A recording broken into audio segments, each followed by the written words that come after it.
Hey everyone, and welcome to The Explainer. If you're already out there in the marketing trenches, you know exactly how chaotic it can get. Well, today, we're completely stripping away the confusing jargon to give you a battle-tested blueprint. We're going to move way past the basic theory and look at how you actually construct a rock-solid, data-driven strategy that drives real revenue. So, here's the exact agenda we're covering today. First, the digital marketing shift. Second, the customer journey funnel. Third, decoding key marketing metrics. Fourth, SEO and search engines. And finally, building your marketing career. All right, let's jump right into section 1, the digital marketing shift. To really understand where we're going, we have to look at why traditional marketing has kind of been left in the dust. Traditional marketing always relied on that classic spray and pray method, right? Broadcasting to the masses and just hoping for a bite. Well, digital marketing flips that entirely. It's all about laser precision, exact trackability, and real-time optimization. Instead of shouting blindly at a massive crowd, you're now orchestrating this measurable, two-way conversation with the exact right person at the exact right time. Moving right along to section 2, the customer journey funnel. Now that we know why this is so powerful, let's think about how it actually shapes human behavior. Let's think about Tina for a second. She casually searches Google for a trip. A few days later, her Instagram is suddenly flooded with travel reels, followed by a YouTube ad for a specific hotel, and finally, she gets a targeted discount offer that makes her pull the trigger and convert. Boom, booked. And guys, that is absolutely not a coincidence. That's a highly orchestrated, multi-touchpoint behavioral funnel designed to meet her exact psychological state at every single step of her journey. This brings us to the classic customer journey funnel. You probably know the drill here. Top of the funnel, or TOFU, is all about pure awareness, hooking them in with a great blog or video. The magic really happens in the middle of the funnel, where you're turning casual browsers into actual leads with trust-building content. And finally, at the bottom of the funnel, that is purely about friction removal. You're eliminating any lingering doubts and tossing in that sweet discount so they take immediate action. Next up, section 3, decoding key marketing metrics. Okay, look, to move someone through that funnel, mastering the data means looking way past the alphabet soup of acronyms and seeing the story they're actually telling you. Your click-through rate, that proves if your initial hook even works. But listen, even if your CTR is absolutely stellar, if your cost per acquisition is higher than your customer's lifetime value, you are literally bleeding money. That's where return on ad spend comes in to track your profitability, while your bounce rate is the red flashing light warning you if your post-click page experience is broken. The real trick here isn't just memorizing the terms, it's linking them together to diagnose the health of your entire funnel.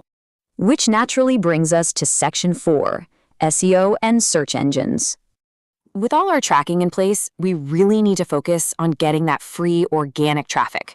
It's kind of wild, but search engines actually boil down to 3 beautifully simple steps. First is crawling, where bots are just relentlessly scraping the web, following links. Next is indexing, which is honestly just like organizing billions of smartphone pictures into neat little photo albums. And finally, the algorithm. That's the secret sauce, the hidden rules that decide in a fraction of a millisecond who gets that highly coveted #1 spot. So how do you actually win at this game? Well, you have to balance 2 main forces. On-page SEO is all about relevance. It's what you are explicitly telling Google. That's your high-quality content, your keywords, your site speed.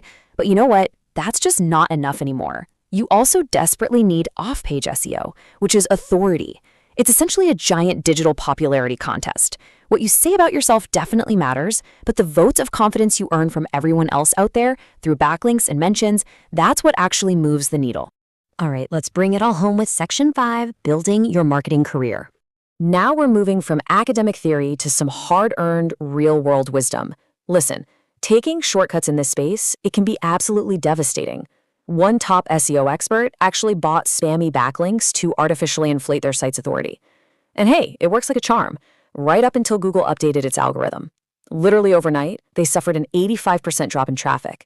And the absolute worst part, it happened right before a massive 7-figure company buyout. Ouch. The lesson here? The long game is the only game. So instead of chasing those risky shortcuts, commit to the strict 3-stage learning path. First, master the underlying fundamentals. You need to understand why a tracking pixel fires, not just how to copy and paste it. Second, make the right connections between your strategies, like seeing how your brilliant content is entirely at the mercy of solid keyword research. And third, execution. Actually, scratch that. Don't just execute, but practice safely. Stop just watching videos, build yourself a sandbox website, break a few things, and let the real data teach you what works. And as you build up all these impressive technical chops, please don't underestimate the human element. One of the experts we sourced for this explainer actually landed a dream job at a major software company with a single, simple email to the CMO. All it said was, "I really admire your work." No pitch, no hidden agenda whatsoever. Building genuine relationships with people you respect is literally the ultimate career multiplier. Well, there you have it. We've covered the massive shift to digital data, the psychology of the funnel, the key metrics, and the inner workings of search engines. You now hold the masterclass blueprint to track, optimize, and rank your ideas. So I'll leave you with this one final thought. What specific niche are you going to disrupt with these tools first?